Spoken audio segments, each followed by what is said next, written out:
Killer wife realizes police found husband's dead body. Dr. Insanity. Alright, here's the deal. You're being charged for murder. I never put my hands on it again. This is 37-year-old Nicole Woodard. Just 48 hours ago, police discovered her husband, Daniel Rayburn, brutally beaten and deceased in the yard of his own home. Neighbors said that they heard some subjects arguing and possibly one gunshot last night. At first, detectives believed this tragedy was the result of a robbery, but they would be horribly wrong. As the weeks-long investigation began, detectives would uncover a toxic relationship and a twisted conspiracy with Nicole at the very center of it all. Damn, bro. All Your DNA is going to be on that gun. Now's the time you need to tell me, because there's not going to be another opportunity. On July 4th, officers in Dublin, Georgia received a disturbing call. A passing motorcyclist reported seeing a motionless body on the front lawn of a nearby house and urgently requested a welfare check. When first responders arrived at the scene, it quickly became clear the man was already beyond saving. How y'all doing? Oh, nah, she's crazy enough to leave this nigga out in the open? Nah, see, people got arguing. I don't know. They're slow. What? How does that even happen? The blood come across his arm right there. He's laying like somebody, he was attacked or shot or something. As first responders took a closer look, the disturbing condition of the man's body became clear. His skin was covered in bruises, insects crawled across his face, and most troubling, a gunshot wound was clearly visible at the back of his head. Even more telling was the stiffness of his body, clearly indicating he'd been dead for several hours. To the officers on scene, one thing was immediately clear. This was a homicide, and they needed to figure out who this man was and why he was so Yo, quick thing for y'all, bro. Listen, I was gonna do criminal justice, but like, yo, things like this, seeing this, like being up there, I wanted to be a CSI, but seeing things like this, yo, maybe I'm weak, but I would probably like throw up. I don't know if I'd be able to see things like this. Brutally killed. Luckily, it wouldn't take long before officers began uncovering crucial details. Do we even know we don't know his name, do we? Yeah, we ran it.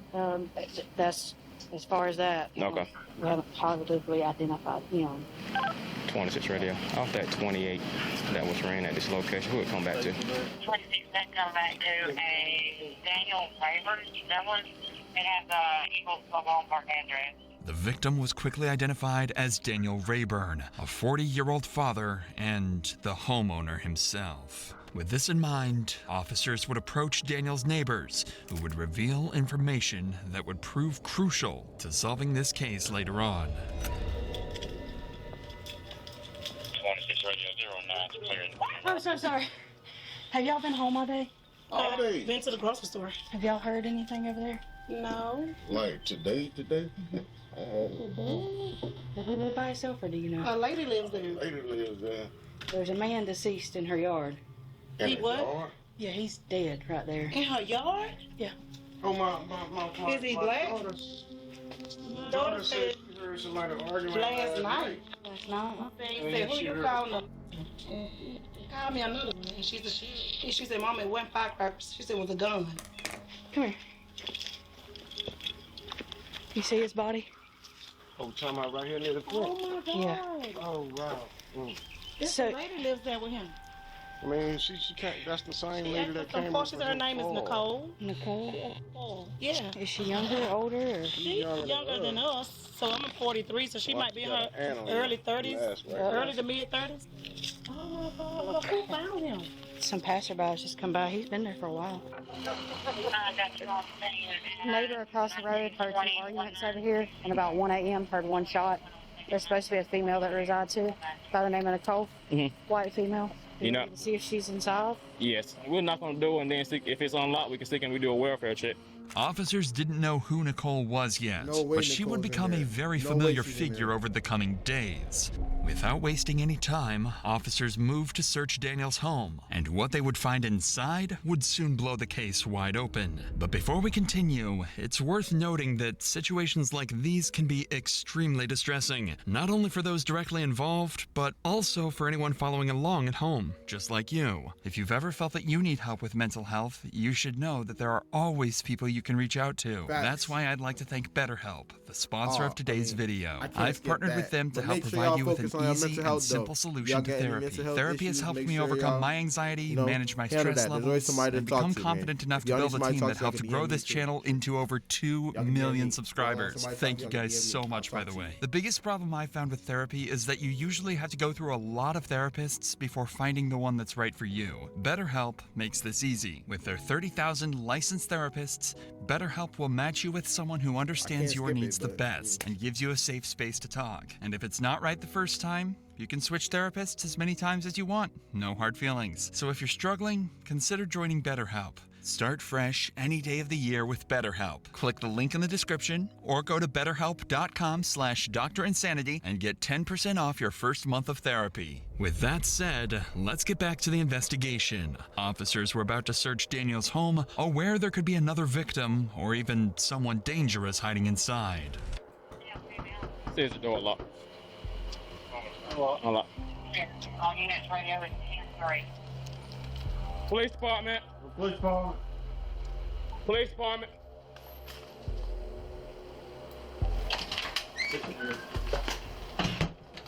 All right, so female's gone. You got a female now? Where? All we know is it's a white female by the name of Nicole. Yes.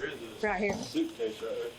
Nicole Woodard. Fortunately for officers, the house turned out to be empty, with no visible signs of violence or struggle inside. However, they did uncover one crucial clue, a letter revealing Nicole's full identity. Brandalee Nicole Woodard, Daniel's wife.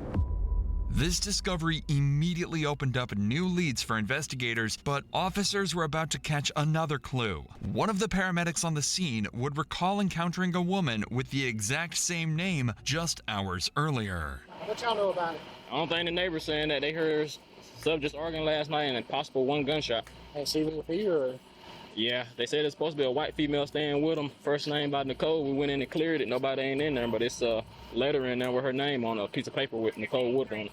That name, we just picked up a person at Applebee's with the same name, 37 years old. Had a seizure, throwing up. According to the paramedic, 37-year-old Brandalee Nicole Woodard had been working at a nearby Applebee's when she suffered a seizure and was rushed to the ER earlier that day. To detectives, this timing felt a little too convenient. Nicole's medical emergency occurred just hours after Daniel's brutal murder, potentially giving her an alibi to distance herself from the crime. If this was, in fact, Nicole's plan, it wouldn't work out very well. Officers were now able to easily locate her at the hospital and question her regarding the actions leading up to Daniel's death. Since her injuries were minor, she was quickly transferred to the station for questioning. Minor? I didn't know that. Did he have any friends that came over to visit? Once in a blue moon, we'd go over and hang out with Tim and Sylvia, but we hadn't seen them in a couple of months. Other than that, you can't tell me anything else that you might know? Because he was out in the yard when he was found in the yard this afternoon before they called, about the time after they called you. He was found out in the yard. Nobody called me. I mean, how did they get in contact with you? The officer showed up at the hospital Well, while I was at the hospital. Well, I'm saying you got in contact with you at the hospital. Okay, so other than that, you hadn't seen him none before that? I hadn't seen him at all today. Even though Nicole insisted she had no idea what happened to Daniel that night, her demeanor told the detective a different story. Her shaky voice and uneven answers indicated extreme nervousness. She seemed on edge, uncomfortable, and far from natural. These subtle cues could mean one of two things. Either Nicole was genuinely shocked to learn that Daniel was killed, or she was hiding something. This detective strongly suspected the latter and intended to find out exactly what Nicole was holding back. And you don't know anybody that might have been he's had problems with or was giving him problems, anything like that? No, how was he on the job? I mean, he had problems on the job, anything like that? That you know of? I mean, we don't know if anybody actually done anything to him, or whether he might have just fell and passed out or whatever. That's why I asked you, how much did he drink last night? I don't know. Well, you said you drank a bottle. I was drinking last night. What was he drinking? He was drinking beer, sir. Has he ever drunk alcohol to the point where he would fall out? Yes, I told you. But he hadn't drank like that since. I mean, he might drink 2 or 3. Well, if that's all, if that's it, is there anything that you tell him? According to Nicole, she and Daniel had been drinking the night before when a verbal argument escalated into a physical altercation. However, she still insisted that he was alive and well when she left. Ultimately, detectives weren't able to get... I hate liars with a passion. I hate liars, bro. Like, any useful information from Nicole and had no choice but to let her go. However, unbeknownst to Nicole, this was only the beginning of a very long week. Back at the crime scene, officers continued collecting evidence to determine who had been at the home at around 1 a.m. Now, with a search warrant in hand, officers moved into Daniel's home, hoping it would hold the evidence they desperately needed. Go ahead and lock this door back.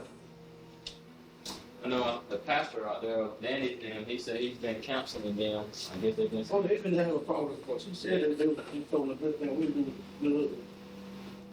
Looks like she cleared her stuff out. Yeah, that's why I ain't seen no female stuff in there. They got listed as leggings. Oh, even none was in here. Well, it's got listed as But either way, shorts and capris, he said that leggings, comfort fits, pants. Like I said, the place ain't tore, ain't no blood nowhere, except out there. Unfortunately for officers, no evidence was found inside the home. With that in mind, officers expanded their search to the property outside, and that's when they made a critical discovery.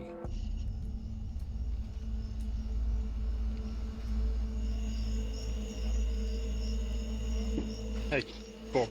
Is that a piece of dread? Yeah, they got earlier. Here today, somebody's about somebody trying to find Social Security with bottles. A severed dreadlock was found just feet away from where Daniel was killed. The hair clearly didn't match Daniel or Nicole's hair type, confirming that someone else besides Nicole was present that night. Detectives now needed to identify who this unknown person was and figure out if Nicole might know who he is. But while detectives were finishing up their search at Daniel's home, his family arrived at the scene and officers had to break the tragic news. Hello. How's it go? Right. Can I help y'all with something? Yeah, this is my son. Hey, Mr. Dan. How's it go? Go. You doing all right? Yeah, I remember you, but I can't remember your name right now. Matthew Allred. We had pacifier see somebody laying down, and they called me out here, and that's when I seen him. Was he married or anything? He was living with a woman. What was that woman's name? Nicole Water. What to call Poison Beach. oh, Excuse me.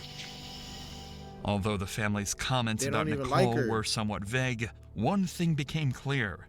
Daniel and Nicole likely had a deeply troubled relationship, but suspicions alone weren't enough, and officers You gotta needed trust the solid family, evidence yo. if they were I'm going not to gonna identify. lie. If my mom said that she didn't like a girl, and like she was clearly pointing out red flags about the girl, I ain't gonna lie, bro. I'm breaking up with the girl, bro. I trust my mom, bro. I trust my mom. My mom has the best interest for me. Find Daniel's killer. Before wrapping up for the day, investigators would review surveillance footage from the neighbors across the street and spotted Nicole leaving in her dad's car earlier that morning. Additionally, when police analyzed Nicole's phone records, they discovered that she had placed a call shortly before Daniel's murder. With suspicions now firmly centered on Nicole, investigators began questioning her acquaintances to find out what they knew about her troubled, deteriorating relationship with Daniel and potential involvement in his death. That's when they first heard the name Misty Edge, a friend of Nicole's who, as it turned out, had received a visit from her just hours after the murder. Misty Edge. Mine's just so on the back. Mine is not. I don't know.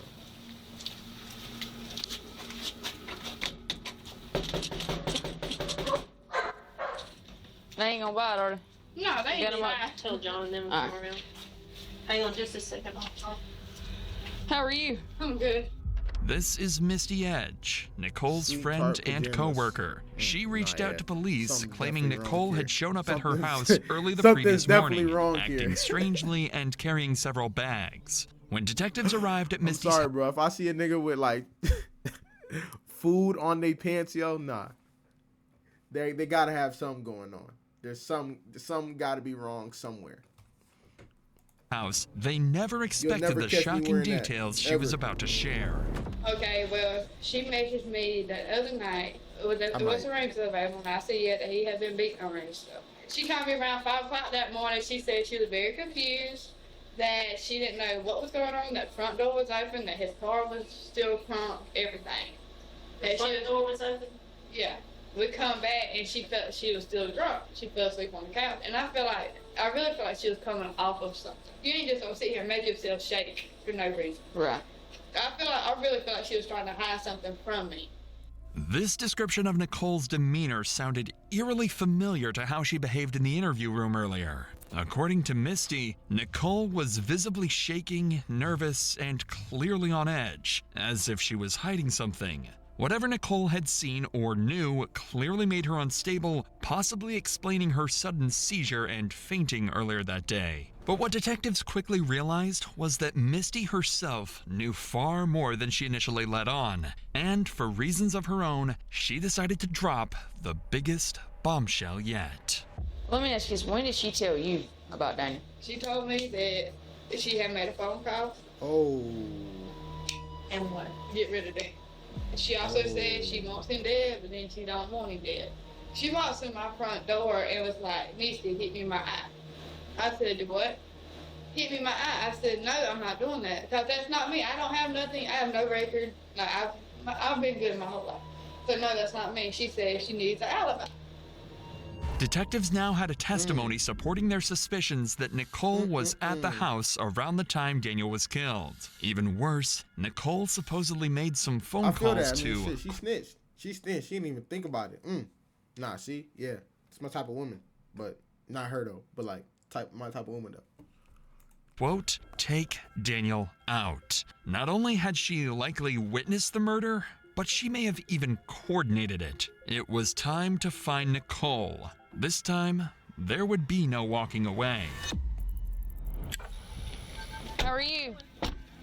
Here. The next day, investigators set up a meeting with Nicole at her sister's house, prepared to see just how much her story would hold up under pressure. The goal was to pressure her into revealing the names of the people she called that night and what exactly she had told them. All right, here's the deal. You know why we're here? Yes, ma'am. Then, unfortunately, what are we here about? Daniel and him not being here anymore. And y'all suspect because of the fact that me and him have been fussing and fighting and stuff so much lately that I may have had something to do with it, and I swear I don't. I mean, I've told him at times, yeah, you're gonna keep on beat your ass or some shit like that, but I swear I've never put my hands on him. The furthest I've done is I pushed him backwards. I've never put my hands on him, and I never would. He's the one that beat the crap out of me back in November. That's I how was she in hired Wings. somebody. Although detectives hadn't openly accused Nicole of anything yet, she immediately began defending herself, almost as if she knew suspicion would inevitably fall on her. Her husband had just been brutally murdered, yet Nicole seemed less concerned with helping the investigation and more focused on clearing her name. Has anything been physical since then? No.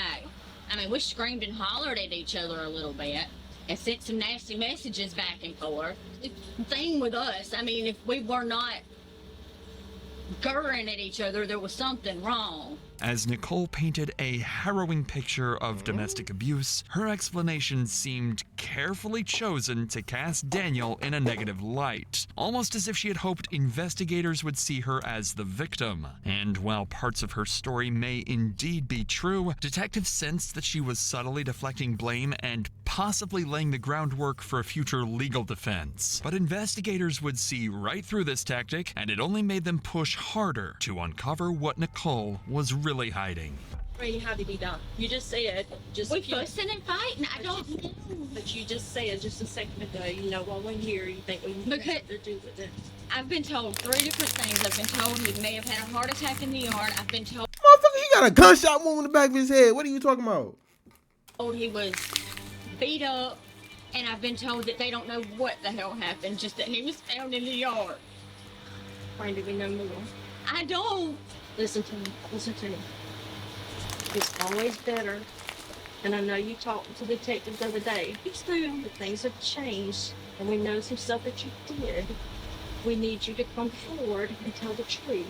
I mean, I've called and talked to people and stuff, and I've told them at times, I love him, I hate him, get me out of here, stuff like that, but I've never hurt him. I swear, I would never put my hands on him. Listen I to love me. him. Listen, look at me. Look at me. Like Sergeant Rose just told you, we know more. We want to hear your side. And I'm telling y'all, I didn't I hurt know him. you was not. I did not touch him. I did not go, hell, I did not. You know who did. And it's time for you to tell us who did this to him. The stress was clearly getting to Nicole. Detectives made it obvious they knew she wasn't telling them everything, and the pressure was starting to show. Visibly nervous and beginning to break, Nicole was about to give detectives exactly what they came here for. I suspect that my foster brother may have had or adopted brother may have had something to do with it, because I did call them and I did ask them for help to get me out of there. Why do you suspect that he had something to do with it? Because they've all said before if he kept on hurting me, they were going to do something. And the last time that we had a fight, they come up, he bitched him out, and that was it. Randy, we know that you have made a phone call to somebody. I called Pops, which is Hewlett Reed, and I asked him if he would come over and calm me down and stuff. And I called Andrew and Tom and told them to come over and find out what the fuck was going on. And Andrew and Tom said they couldn't get there anytime soon. Why were you wanting them to come over there? What were you wanting them to take care of?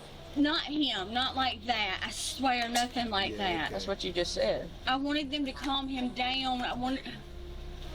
What is that? Not like that. We know you said I didn't want them to hurt. No, I did not. All right, so what I did not. Listen, there was camera footage across the street, so let's talk about it, okay? I never saw anything happen. I heard him out there fussing and stuff, and then they left. Listen to me. You know more about what happened. I have my suspicions, but I don't want to accuse anybody of anything. You know more about what happened. Now, you give us the runaround already. No. You have. And that points fingers at you. That raises red flags with you. Nicole would finally loosen up a bit, giving detectives a couple of names. But that alone wasn't enough. Detectives still needed to find out who actually pulled the trigger. What did you see and what did you hear? I heard shouting, and I've heard all the fireworks and all that shit. That is all I've heard. What kind of Oh, it was July 4th. You called something and ordered something on that phone. It was July 4th. What did I order? Because I haven't ordered anything. Why do you think the guys would have come over there and done something? Because he was being an asshole to me again. I mean, I just told him, I said, y'all just get him to stop. Y'all, I can't take it anymore. Y'all come get me. Y'all just get me out of here. Don't you want justice for him? Yes, that's why I'm telling you. He was left laying in the yard. That's why I'm telling you. I'm giving you the names that I have. Do I need a lawyer? Despite Nicole bringing up her right to legal counsel, detectives weren't ready to give up yet and moved in closer, physically encircling her and increasing the pressure. And it's a good thing they did, because Nicole was seconds away from finally breaking down and confessing. I called them and told them to come beat his ass. I was fucking tired of the bullshit. There it goes. But I didn't think that they would do it. They've never done it before. And then I was scared. And I didn't know that he was dead. I swear to God, I did not know that he was fucking dead. I did not. I thought that maybe they just fucking rubbed him up a little. Breathe. Maybe they just rubbed him up a little bit and they'd come in a little while. That's why I fucking stayed in the house. I figured he would come in and he'd be like, yeah, your brother fucking beat my ass. I'm sorry. I'm sorry. I didn't mean to lie, but I was scared. And they had already told me before that if they beat him up, they got told on I was in trouble.